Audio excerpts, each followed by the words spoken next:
नमस्कार दोस्तों, स्वागत है आपका वनडे एग्जाम सेंटर में। दोस्तों, आज के वीडियो में हम लोग दीनदयाल उपाध्याय गोरखपुर विश्वविद्यालय गोरखपुर के BA second semester political science का जो पेपर है, जिसका नाम है Indian national movement and constitution of India, और जिसका पेपर कोड है POL 102F, इससे संबंधित 100 महत्वपूर्ण बहुविकल्पी प्रश्नों की प्रैक्टिस करेंगे।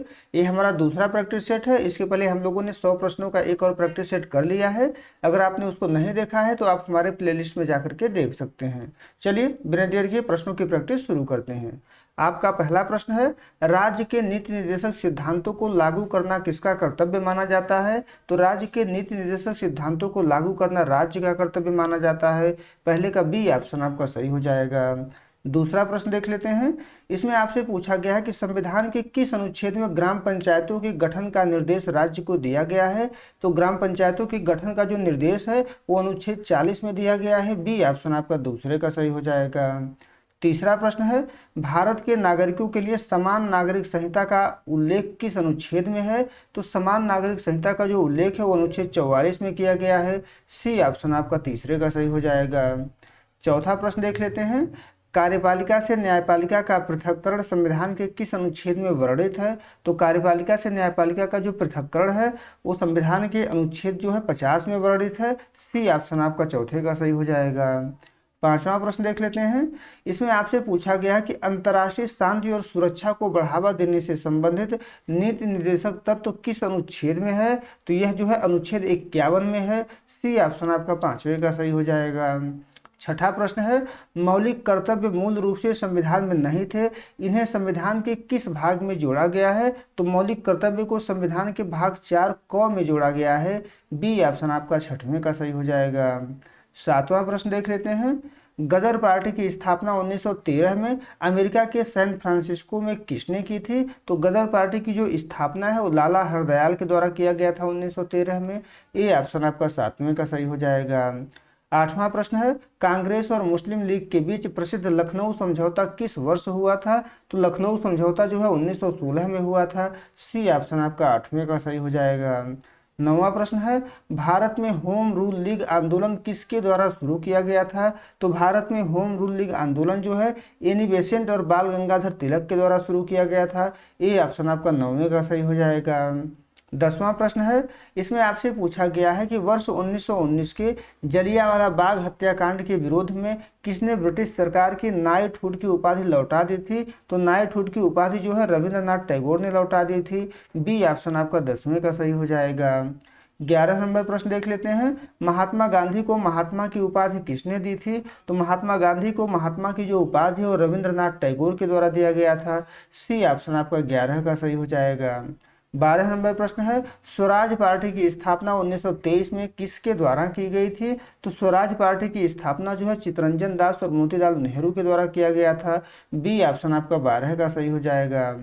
13 नंबर प्रश्न है, बारदोली सत्याग्रह 1928 का नेतृत्व किसने किया था, जहां उन्हें सरदार की उपाधि मिली? तो वल्लभ भाई पटेल ने किया था, फिर इनका नाम सरदार वल्लभ भाई पटेल हो गया। बी ऑप्शन आपका 13 का सही हो जाएगा।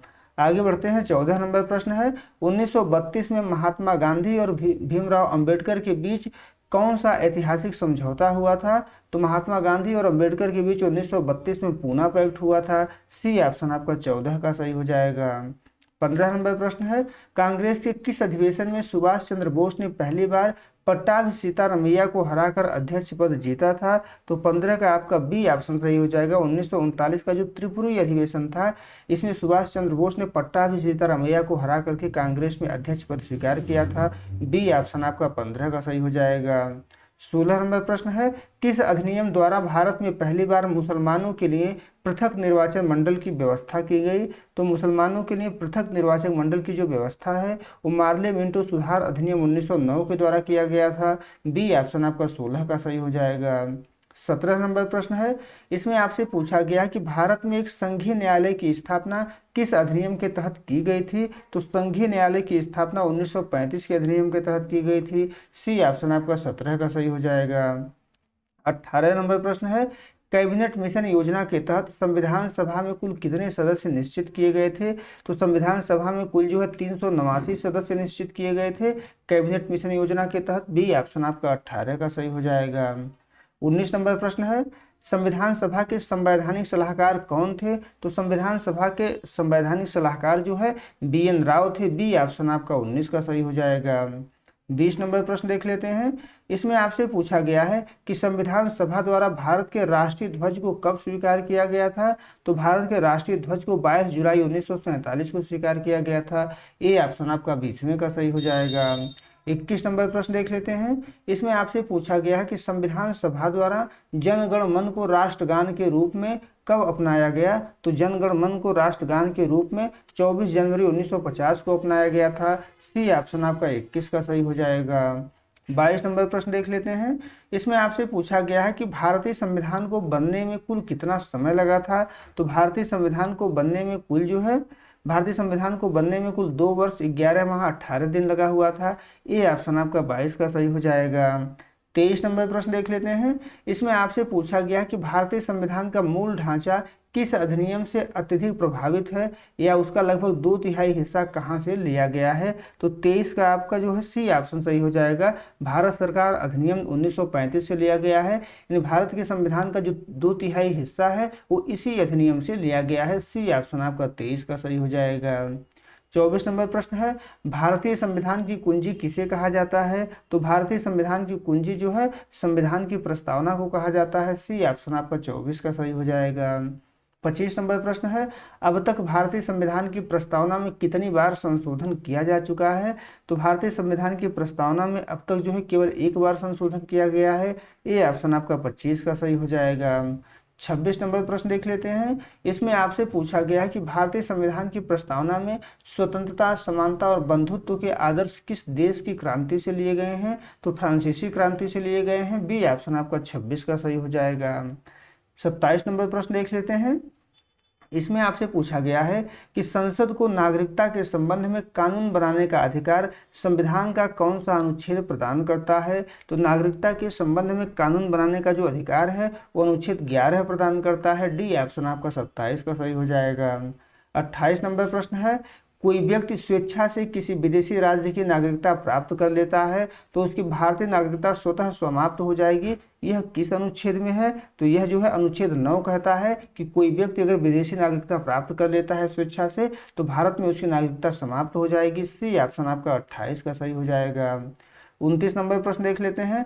नागरिकता प्राप्त करने की निम्नलिखित में से कौन सी एक विधि नहीं है? तो नागरिकता प्राप्त करने की जो एक विधि नहीं है, संपत्ति क्रय करने के द्वारा नागरिकता जो है प्राप्त नहीं किया जा सकता है।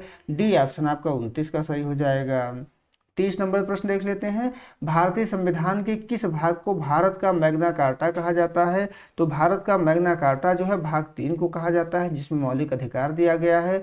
बी ऑप्शन आपका 30वें का सही हो जाएगा। आप ये भी याद रख सकते हैं, भाग 2 में जो है नागरिकता है, भाग 4 में नीति निर्देशक तत्वों का वर्णन है और भाग 4 क में मौलिक कर्तव्य दिया गया है। यह भी आपसे परीक्षा में पूछा जा सकता है। आगे बढ़ते हैं, 31 नंबर प्रश्न देख लेते हैं। इसमें आपसे पूछा गया है कि मौलिक अधिकारों का निलंबन आपातकाल के दौरान कौन कर सकता है? तो मौलिक अधिकारों का जो निलंबन है वो आपातकाल के दौरान राष्ट्रपति के द्वारा किया जाता है। सी ऑप्शन आपका 31 का सही हो जाएगा। 32 नंबर प्रश्न है, भारतीय संविधान का कौन सा अनुच्छेद विधि के समक्ष समता से संबंधित है? तो विधि के समक्ष समता से संबंधित अनुच्छेद 14 है, ये मूल अधिकार के अंतर्गत ही आता है। बी ऑप्शन आपका 32 का सही हो जाएगा। 33 नंबर प्रश्न है, संविधान का कौन सा अनुच्छेद प्रेस की स्वतंत्रता से संबंधित माना जाता है? तो प्रेस की स्वतंत्रता से संबंधित जो है अनुच्छेद 19(1) माना जाता है। ए ऑप्शन आपका 33 का सही हो जाएगा।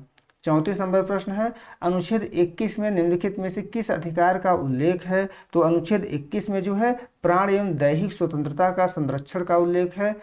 सी ऑप्शन आपका 34 का सही हो जाएगा। 35 नंबर प्रश्न देख लेते हैं। इसमें आपसे पूछा गया है कि 86वें संविधान संशोधन 2002 के द्वारा कौन सा नया मौलिक अधिकार जोड़ा गया? तो 86वें संविधान संशोधन 2002 के द्वारा शिक्षा का अधिकार जोड़ा गया, अनुच्छेद 21 क में जोड़ा गया है। पहले अनुच्छेद 21 था, लेकिन 21 क करके इसमें जो है शिक्षा का अधिकार जोड़ दिया गया है कि 6 से 14 वर्ष तक के बच्चों का जो शिक्षा का अधिकार होगा ये मौलिक अधिकार माना जाएगा। तो बी ऑप्शन आपका 35 का सही हो जाएगा। 36 नंबर प्रश्न देख लेते हैं। इसमें आपसे पूछा गया है कि किस अनुच्छेद के तहत 14 वर्ष से कम आयु के बच्चों को कारखानों या जोखिम भरे कार्यों में लगाने पर रोक है, तो 36 का आपका बी ऑप्शन सही हो जाएगा। अनुच्छेद 24 ये कहता है कि 14 वर्ष से कम आयु के बच्चों को कारखानों में कार्य पर नहीं लगाया जा सकता है या जोखिम भरे कार्यों में लगाने पर यह रोकता है, तो बी ऑप्शन आपका 36 का सही हो जाएगा। 37 नंबर प्रश्न है, अल्पसंख्यक वर्गों के हितों के संरक्षण से संबंधित कौन सा अनुच्छेद है? तो अल्पसंख्यक वर्गों के हितों से संबंधित जो अनुच्छेद है वो अनुच्छेद 29 है। बी ऑप्शन आपका 37 का सही हो जाएगा। 38 नंबर प्रश्न देख लेते हैं, न्यायालय द्वारा जारी की जाने वाली किस रिट का अर्थ हम आदेश देते हैं होता है? तो जिस रिट का अर्थ होता है वो परमादेश कहलाता है। बी ऑप्शन आपका 38 का सही हो जाएगा। 39 नंबर प्रश्न है, भारतीय राष्ट्रीय कांग्रेस की स्थापना के समय भारत का वायसराय कौन था? तो कांग्रेस की स्थापना के समय भारत का वायसराय लॉर्ड डफरिन था। ए ऑप्शन आपका 39 का सही हो जाएगा। 40 नंबर प्रश्न है, poverty and un British rule in India पुस्तक के लेखक कौन है? तो इस पुस्तक के लेखक जो है दादा भाई नौरोजी माने जाते हैं। बी ऑप्शन आपका 40 का सही हो जाएगा। 41 नंबर प्रश्न देख लेते हैं, धन के निष्कासन का सिद्धांत सबसे पहले किसने प्रतिपादित किया था?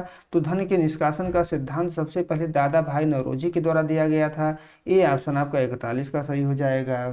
42 नंबर प्रश्न देख लेते हैं, भारतीय राष्ट्रीय कांग्रेस के किस अधिवेशन में उदारवादी और उग्रवादी दो भागों में विभाजित हो गए थे? उदारवादी और उग्रवादी दो भागों में विभाजित जो है 1907 की सूरत अधिवेशन में हो गए थे। सी ऑप्शन आपका 42 का सही हो जाएगा। 43 नंबर प्रश्न है, निम्नलिखित में से किसे भारतीय अशांति का जनक कहा गया था? तो भारतीय अशांति का जनक जो है बाल गंगाधर तिलक को कहा गया था। वैलेंटाइन सिरोल के द्वारा ये कहा गया था।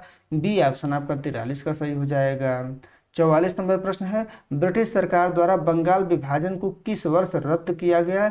तो ब्रिटिश सरकार के द्वारा बंगाल विभाजन को 1911 में रद्द किया गया था। बी ऑप्शन आपका 44 का सही हो जाएगा। 45 नंबर प्रश्न है, नीति निर्देशक सिद्धांतों के बारे में किसने कहा था कि यह एक ऐसा चेक है जिसका भुगतान बैंक की इच्छा अनुसार किया जाता है? तो 45 का ए ऑप्शन आपका सही हो जाएगा। Professor K.T.. शाह के द्वारा कहा गया था। ए ऑप्शन आपका 45 का सही हो जाएगा। 46 नंबर प्रश्न है, किस संविधान संशोधन अधिनियम को लघु संविधान कहा जाता है? तो लघु संविधान जो है 42वें संविधान संशोधन अधिनियम 1976 को कहा जाता है। बी ऑप्शन आपका 46 का सही हो जाएगा। 47 नंबर प्रश्न है, गोलकनाथ बनाम पंजाब राज्य मामला 1967 मुख्य रूप से किससे संबंधित था? तो गोलकनाथ का जो मामला था ये मुख्य रूप से मौलिक अधिकारों में संशोधन की सीमा से संबंधित था। बी ऑप्शन आपका 47 का सही हो जाएगा। 48 नंबर प्रश्न है, चंपकम दोराइजन बनाम मद्रास राज्य 1951 के मामले में सुप्रीम कोर्ट ने क्या निर्णय दिया था? तो 48 का बी ऑप्शन सही हो जाएगा। निर्णय दिया था कि मौलिक अधिकार नीति निर्देशक तत्वों पर सर्वोच्च हैं। बी ऑप्शन आपका 48 का सही हो जाएगा। 49 नंबर प्रश्न है, किस मामले में सर्वोच्च न्यायालय ने यह निर्धारित किया कि मौलिक अधिकार और नीति निर्देशक तत्व एक दूसरे के पूरक हैं और दोनों के बीच संतुलन संविधान के मूल ढांचे का हिस्सा है? तो यह जो सुप्रीम कोर्ट के द्वारा दिया गया था ये मिनर्वा मिल्स मामला 1980 के द्वारा तय किया गया था। सी ऑप्शन आपका 49 का सही हो जाएगा। 50 नंबर प्रश्न देख लेते हैं, इसमें आपसे पूछा गया है कि संविधान के साधारण बहुमत द्वारा संशोधन की प्रक्रिया के तहत कौन सा विषय आ सकता है? तो 50 का ए ऑप्शन सही हो जाएगा। नए राज्यों का निर्माण और राज्यों की सीमा में परिवर्तन। ए ऑप्शन आपका 50 का सही हो जाएगा। आगे बढ़ते हैं, 51 नंबर प्रश्न देख लेते हैं। इसमें आपसे पूछा गया है कि विशेष बहुमत और आधे राज्यों के अनुसमर्थन की आवश्यकता किस प्रकार के संशोधन में आती है? तो यह जो है राष्ट्रपति के निर्वाचन और उसकी प्रक्रिया में परिवर्तन अगर करना है तो विशेष बहुमत की जरूरत पड़ती है और आधे राज्यों के समर्थन की भी जरूरत पड़ती है, तभी इस प्रकार का संशोधन संविधान में हो पाता है। तो सी ऑप्शन आपका 51 का सही हो जाएगा। 52 नंबर प्रश्न है, निम्नलिखित में से कौन सा तत्व संविधान की मूल संरचना का अंग नहीं है? तो मूल संरचना का अंग जो नहीं है वो संसद की असीमित संशोधन शक्ति मूल संरचना का अंग नहीं है, क्योंकि संसद के पास असीमित संशोधन की शक्ति नहीं है। तो सी ऑप्शन आपका 52 का सही हो जाएगा। 53 नंबर प्रश्न है, भारतीय संविधान की संशोधन पद्धति की प्रकृति कैसी है? तो संशोधन पद्धति की जो प्रकृति है वो लचीली और कठोर का मिश्रण है। सी ऑप्शन आपका 53 का सही हो जाएगा। 54 नंबर प्रश्न है, प्रथम संविधान संशोधन अधिनियम 1951 द्वारा संविधान में कौन सी अनुसूची जोड़ी गई थी? तो पहले संविधान संशोधन के द्वारा 9वीं अनुसूची संविधान में जोड़ी गई थी, क्योंकि मूल संविधान में केवल 8 ही अनुसूची थी, तो पहले संविधान संशोधन के द्वारा 9वीं अनुसूची जोड़ी गई थी। बी ऑप्शन आपका 54 का सही हो जाएगा। 55 नंबर प्रश्न देख लेते हैं। इसमें आपसे पूछा गया है कि किस वाद में उच्चतम न्यायालय ने स्पष्ट किया कि अनुच्छेद 368 के तहत संसद की संशोधनकारी शक्ति मूल ढांचे को नष्ट करने की अनुमति देती है? तो 55 का सी ऑप्शन आपका सही हो जाएगा। केशवानंद भारती मामले में निश्चित किया गया था। सी ऑप्शन आपका 55 का सही हो जाएगा। 56 नंबर प्रश्न है, भारत में संसदीय शासन प्रणाली किस देश के संविधान से ली गई है? तो भारत में संसदीय शासन प्रणाली जो है वो ब्रिटेन के संविधान से लिया गया है। बी ऑप्शन आपका 56 का सही हो जाएगा। 57 नंबर प्रश्न है, राष्ट्रपति पद के उम्मीदवार के नामांकन के लिए कितने प्रस्तावक और कितने अनुमोदक आवश्यक हैं? तो 57 का सी ऑप्शन आपका सही हो जाएगा। 50 प्रस्तावक चाहिए, 50 अनुमोदक चाहिए। सी ऑप्शन आपका 57 का सही हो जाएगा। 58 नंबर प्रश्न है, राष्ट्रपति अपना त्यागपत्र किसे संबोधित करता है? तो राष्ट्रपति जो है अपना त्यागपत्र जो है उपराष्ट्रपति को संबोधित करता है। 58 का सी ऑप्शन आपका सही हो जाएगा। 59 नंबर प्रश्न देख लेते हैं। इसमें आपसे पूछा गया है कि यदि राष्ट्रपति और उपराष्ट्रपति दोनों का पद रिक्त हो तो राष्ट्रपति के कार्यों का निर्वहन कौन करता है? तो इस स्थिति में राष्ट्रपति के कार्यों का जो निर्वहन होता है वो भारत के मुख्य न्यायाधीश के द्वारा किया जाता है। सी ऑप्शन आपका 59 का सही हो जाएगा। 60 नंबर प्रश्न है, राष्ट्रपति द्वारा अध्यादेश जारी करने की शक्ति किस अनुच्छेद के तहत प्रदान की गई है? तो अध्यादेश जारी करने की जो शक्ति है वो अनुच्छेद 123 में राष्ट्रपति को दिया गया है। ए ऑप्शन आपका 60 का सही हो जाएगा। 61 नंबर प्रश्न है, भारत के नियंत्रक एवं महालेखा परीक्षक की नियुक्ति कौन करता है? तो भारत के नियंत्रक एवं महालेखा परीक्षक की नियुक्ति राष्ट्रपति के द्वारा किया जाता है। सी ऑप्शन आपका 61 का सही हो जाएगा। 62 नंबर प्रश्न है, भारत का प्रधानमंत्री बनने के लिए न्यूनतम आयु क्या होगी यदि वह लोकसभा का सदस्य है? तो न्यूनतम आयु जो है 25 वर्ष की होगी। बी ऑप्शन आपका 62 का सही हो जाएगा। 63 नंबर प्रश्न देख लेते हैं।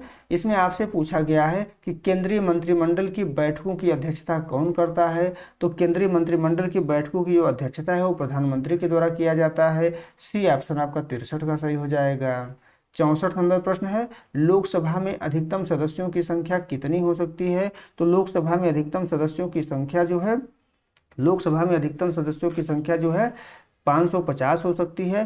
बी ऑप्शन आपका 64 का सही हो जाएगा। पहले 552 था लेकिन एंग्लो इंडियन हटा दिया गया है, अब तो 550 हो जाएगा। बी ऑप्शन आपका 64 का सही हो जाएगा। आगे बढ़ते हैं, 65 नंबर प्रश्न देख लेते हैं। इसमें आपसे पूछा गया है कि भारत के कितने सदस्य प्रत्येक 2 वर्ष बाद सेवानिवृत्त, राज्यसभा के कितने सदस्य प्रत्येक वर्ष बाद 2 वर्ष बाद सेवानिवृत्त हो जाते हैं? तो 65 का आपका बी ऑप्शन सही हो जाएगा। 1/3 जो सदस्य होते हैं राज्यसभा में वो प्रत्येक 2 वर्ष बाद सेवानिवृत्त हो जाते हैं। बी ऑप्शन आपका 65 का सही हो जाएगा। 66 नंबर प्रश्न है, भारतीय संसद के दोनों सदनों की संयुक्त बैठक किस अनुच्छेद के तहत बुलाई जाती है? तो जो संयुक्त बैठक बुलाई जाती हो अनुच्छेद 108 के अंतर्गत बुलाई जाती है। बी ऑप्शन आपका 66 का सही हो जाएगा। 67 नंबर प्रश्न है, धन विधेयक सबसे पहले संसद के किस सदन में पेश किया जा सकता है? तो धन विधेयक जो है सबसे पहले लोकसभा में ही पेश किया जा सकता है, राज्यसभा में इसको पेश नहीं किया जा सकता है, और इसको पेश करने से पहले जो है लोकसभा अध्यक्ष की अनुमति आवश्यक होती है। तो ए ऑप्शन आपका 67 का सही हो जाएगा। 68 नंबर प्रश्न है, राज्यसभा धन विधेयक को अधिकतम कितने दिनों तक अपने पास रोक सकती है? तो राज्यसभा अधिकतम जो है 14 दिन अपने पास रोक सकती है। अगर 14 दिन में वापस नहीं भेजती है तो इसको पारित मान लिया जाता है। बी ऑप्शन आपका 68 का सही हो जाएगा। 69 नंबर प्रश्न है, लोकसभा का प्रथम अध्यक्ष कौन था? तो लोकसभा के प्रथम अध्यक्ष जीवी मालवंकर थे। ए ऑप्शन आपका 69 का सही हो जाएगा। 70 नंबर प्रश्न है, यदि लोकसभा अध्यक्ष और उपाध्यक्ष दोनों अनुपस्थित हों तो लोकसभा की अध्यक्षता कौन करता है? तो इस स्थिति में लोकसभा की जो अध्यक्षता है वो लोकसभा के वरिष्ठतम सदस्यों का जो पैनल होता है उसी पैनल से कोई सदस्य करता है। सी ऑप्शन आपका 70 का सही हो जाएगा। 71 नंबर प्रश्न है, राज्यपाल पद पर नियुक्त होने के लिए न्यूनतम आयु सीमा कितनी है? तो राज्यपाल पद पर नियुक्त होने के लिए न्यूनतम जो आयु सीमा है वो 35 वर्ष है। जिस प्रकार से राष्ट्रपति का 35 वर्ष है उसी प्रकार से राज्यपाल का भी 35 वर्ष है। सी ऑप्शन आपका 71 का सही हो जाएगा।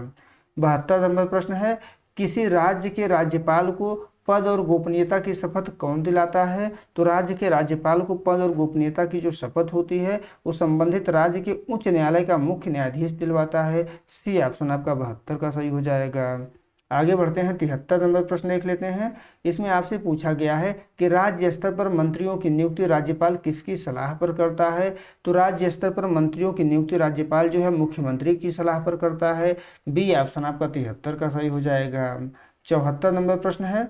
इसमें आपसे पूछा गया है कि राज्य विधान परिषद के सदस्य का कार्यकाल कितने वर्ष का होता है?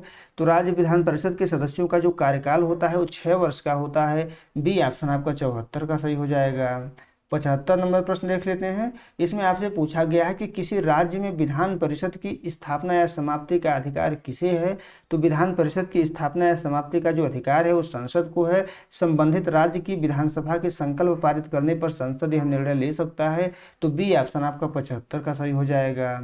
76 नंबर प्रश्न है। वर्तमान में भारत के कुल कितने राज्यों में द्विसदनात्मक विधानमंडल है? तो वर्तमान में केवल 6 राज्यों में द्विसदनात्मक विधानमंडल है। ये ऑप्शन आपका 76 का सही हो जाएगा। 77 नंबर प्रश्न है। राज्य विधानसभा के सदस्यों की न्यूनतम संख्या किसी भी राज्य के लिए सामान्यतः कितनी निर्धारित की गई है? अपवादों को छोड़ करके यहाँ पर कहा गया है कितनी निर्धारित की गई है? तो 60 निर्धारित की गई है। सी ऑप्शन आपका 77 का सही हो जाएगा। 78 नंबर प्रश्न देख लेते हैं। आपको यहाँ पर बता दें कि अपवादों को छोड़ करके यहाँ कहा गया है क्योंकि बहुत सारे राज्य ऐसे हैं जहाँ 30 सदस्य संख्या रखा गया है, 25 सदस्य संख्या रखा गया है, लेकिन यहाँ पर अपवादों को छोड़ने की बात की गई है। तो सी ऑप्शन आपका 77 का सही हो जाएगा। 78 नंबर प्रश्न देख लेते हैं। इसमें आपसे पूछा गया है कि उत्तर प्रदेश विधानसभा में निर्वाचित सदस्यों की कुल संख्या कितनी है? तो उत्तर प्रदेश विधानसभा में निर्वाचित सदस्यों की जो कुल संख्या है वो 403 है। ये ऑप्शन आपका 78 का सही हो जाएगा। 79 नंबर प्रश्न देख लेते हैं। इसमें आपसे पूछा गया है कि राज्य का धन विधेयक केवल कहाँ प्रस्तुत किया जा सकता है? तो राज्य का भी जो धन विधेयक होता है वो केवल विधानसभा में प्रस्तुत किया जा सकता है। जिस प्रकार से केंद्र का जो धन विधेयक होता है वो लोकसभा में प्रस्तुत किया जाता है, उसी प्रकार से राज्य का धन विधेयक भी केवल विधानसभा में प्रस्तुत किया जा सकता है।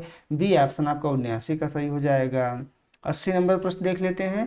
इसमें आपसे पूछा गया है कि राज्यपाल द्वारा राज्य विधानमंडल के विश्रांति काल में अध्यादेश जारी करने की शक्ति किस अनुच्छेद में है? तो अध्यादेश जारी करने की जो शक्ति है वो अनुच्छेद 213 में है। जिस प्रकार से राष्ट्रपति अध्यादेश जारी करता है उसी प्रकार से राज्यपाल भी जारी करता है, लेकिन राष्ट्रपति की जो अध्यादेश जारी करने की शक्ति है वो अनुच्छेद 123 में है। राज्यपाल अध्यादेश जारी करता है वो अनुच्छेद 213 में दिया गया है। बी ऑप्शन आपका 80 का सही हो जाएगा। 81 नंबर प्रश्न है। भारतीय संविधान के किस अनुच्छेद के तहत सर्वोच्च न्यायालय का गठन किया गया है? तो सर्वोच्च न्यायालय का जो गठन है अनुच्छेद 124 के तहत किया गया है। ए ऑप्शन आपका 81 का सही हो जाएगा। 82 नंबर प्रश्न है। सर्वोच्च न्यायालय के न्यायाधीशों को पद से हटाने की प्रक्रिया क्या कहलाती है या किसके द्वारा हटाया जा सकता है? तो संसद के प्रस्ताव पर महाभियोग चला करके राष्ट्रपति के द्वारा हटाया जा सकता है। बी ऑप्शन आपका 82 का सही हो जाएगा। 83 नंबर प्रश्न है। सर्वोच्च न्यायालय का वह क्षेत्राधिकार जिसके तहत 2 या 2 से अधिक राज्यों के बीच के विवाद सीधे वहां जाते हैं क्या कहलाता है? तो इसको जो है मूल क्षेत्राधिकार या प्रारंभिक क्षेत्राधिकार कहा जाता है। बी ऑप्शन आपका 83 का सही हो जाएगा। 84 नंबर प्रश्न है। इसमें आपसे पूछा गया है कि राष्ट्रपति को कानूनी मामलों पर परामर्श देने का सर्वोच्च न्यायालय का अधिकार किस अनुच्छेद के अंतर्गत आता है? तो यह जो है अनुच्छेद 143 के अंतर्गत आता है। सी ऑप्शन आपका 84 का सही हो जाएगा। 85 नंबर प्रश्न है। इसमें आपसे पूछा गया है कि अभिलेख न्यायालय का क्या अर्थ है? तो अभिलेख न्यायालय का अर्थ होता है कि इसके सभी निर्णय का साक्ष्यात्मक मूल्य होगा और इस पर किसी अदालत में प्रश्न नहीं उठाया जा सकता। यह अपने अवमानना के लिए दंड दे सकता है। सी ऑप्शन आपका सही हो जाएगा। 86 नंबर प्रश्न देख लेते हैं। इसमें आपसे पूछा गया है कि उच्च न्यायालय के मुख्य न्यायाधीश की नियुक्ति कौन करता है? तो उच्च न्यायालय के मुख्य न्यायाधीश की जो नियुक्ति होती है वो भारत का राष्ट्रपति जो है करता है, राज्यपाल के परामर्श से करता है। बी ऑप्शन आपका 86 का सही हो जाएगा। आगे बढ़ते हैं, 87 नंबर प्रश्न देख लेते हैं। 87 नंबर प्रश्न देख लेते हैं। इसमें आपसे पूछा गया है कि भारत के किस उच्च न्यायालय में न्यायाधीशों की स्वीकृत संख्या सबसे अधिक है? तो स्वीकृत संख्या जो सबसे अधिक है वो जो है इलाहाबाद उच्च न्यायालय में है। सी ऑप्शन आपका 88 का सही हो जाएगा।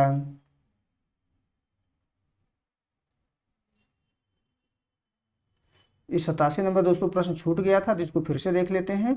उच्च न्यायालय के न्यायाधीश अपना त्यागपत्र किसे सौंपते हैं? तो उच्च न्यायालय के जो न्यायाधीश होते हैं वो अपना त्यागपत्र भारत के राष्ट्रपति को सौंपते हैं। ए ऑप्शन आपका 87 का सही हो जाएगा। 88 नंबर प्रश्न हम लोगों ने देख लिया है। अब 89 नंबर प्रश्न देख लेते हैं। इसमें आपसे पूछा गया है कि जिला न्यायाधीशों की नियुक्ति के समय राज्यपाल किससे परामर्श करता है? तो जिला न्यायाधीशों की नियुक्ति के समय जो राज्यपाल होता है उस संबंधित राज्य के उच्च न्यायालय से परामर्श करता है। बी ऑप्शन आपका 89 का सही हो जाएगा। 90 नंबर प्रश्न देख लेते हैं। इसमें आपसे पूछा गया है कि जनहित याचिका की शुरुआत भारत में किसके प्रयासों से हुई या किसे इसका जनक माना जाता है? तो 90 का बी ऑप्शन आपका सही हो जाएगा। न्यायमूर्ति PN भगवती के प्रयासों से हुई थी। आगे बढ़ते हैं। 91 नंबर प्रश्न देख लेते हैं। इसमें आपसे पूछा गया है कि केंद्र और राज्यों के बीच विधायी शक्तियों का बंटवारा संविधान की किस अनुसूची में किया गया है? तो यह 7वीं अनुसूची में किया गया है। ए ऑप्शन आपका 91 का सही हो जाएगा। 92 नंबर प्रश्न है। इसमें आपसे पूछा गया है कि वे विषय जो केंद्र राज्य समवर्ती सूची के विषय नहीं है यानी अवशिष्ट विषय हैं उन पर कानून बनाने का अधिकार किसे है? तो 92 का आपका ए ऑप्शन सही हो जाएगा। संसद उस पर कानून बना सकती है। ए ऑप्शन आपका सही हो जाएगा। 93 नंबर प्रश्न है। अंतरराज्यीय परिषद के गठन का प्रावधान किस अनुच्छेद में है? तो अंतरराज्यीय परिषद के गठन का जो प्रावधान है अनुच्छेद 263 में किया गया है। बी ऑप्शन आपका 93 का सही हो जाएगा। 94 नंबर प्रश्न है। केंद्र और राज्यों के बीच वित्तीय संसाधनों के वितरण के लिए वित्त आयोग का गठन किस अनुच्छेद के तहत किया जाता है? तो वित्त आयोग का जो गठन है अनुच्छेद 280 के तहत किया जाता है। बी ऑप्शन आपका 94 का सही हो जाएगा। 95 नंबर प्रश्न है। वित्त आयोग के अध्यक्ष और सदस्यों की नियुक्ति कौन करता है? तो वित्त आयोग के अध्यक्ष और सदस्यों की नियुक्ति राष्ट्रपति के द्वारा किया जाता है। सी ऑप्शन आपका 95 का सही हो जाएगा। 96 नंबर प्रश्न है। भारतीय संविधान की किस अनुसूची में असम, मेघालय, त्रिपुरा और मिजोरम के अलावा अन्य राज्यों की अनुसूचित क्षेत्रों और जनजातियों के प्रशासन का नियंत्रण है? तो 5वीं अनुसूची में है। ए ऑप्शन आपका 96 का सही हो जाएगा। 97 नंबर प्रश्न है। भारत का निर्वाचन आयोग कितने सदस्यीय निकाय है? तो भारत का जो निर्वाचन आयोग है 3 सदस्यीय निकाय है। सी ऑप्शन आपका 97 का सही हो जाएगा। 98 नंबर प्रश्न है। मुख्य चुनाव आयुक्त और अन्य चुनाव आयुक्तों का कार्यकाल कितने वर्ष का होता है? तो 98 का बी ऑप्शन आपका सही हो जाएगा। 6 वर्ष का होता है या 65 वर्ष की आयु तक जो भी पहले हो। बी ऑप्शन आपका 98 का सही हो जाएगा। 99 नंबर प्रश्न है। भारत में वयस्क मताधिकार का आधार किस अनुच्छेद में घोषित है? तो वयस्क मताधिकार का जो आधार है वो अनुच्छेद 326 में घोषित है। सी ऑप्शन आपका 99 का सही हो जाएगा। 100 नंबर प्रश्न देख लेते हैं। इसमें आपसे पूछा गया है कि राजनीतिक दलों को राष्ट्रीय या क्षेत्रीय दल के रूप में मान्यता प्रदान करने का अधिकार किसे है? तो 100वें का सी ऑप्शन सही हो जाएगा। निर्वाचन आयोग को है। सी ऑप्शन आपका सही हो जाएगा। उम्मीद है दोस्तों आपको वीडियो पसंद आया होगा। अगर वीडियो अच्छी लगे तो हमारे चैनल को सब्सक्राइब कर लीजिए, वीडियो को लाइक और शेयर कर दीजिए। आपका परीक्षा समाप्त हो जाए तो हमारे व्हाट्सएप नंबर 83 037 86 616 पर अपना पेपर जरूर भेजिए। बहुत बहुत धन्यवाद।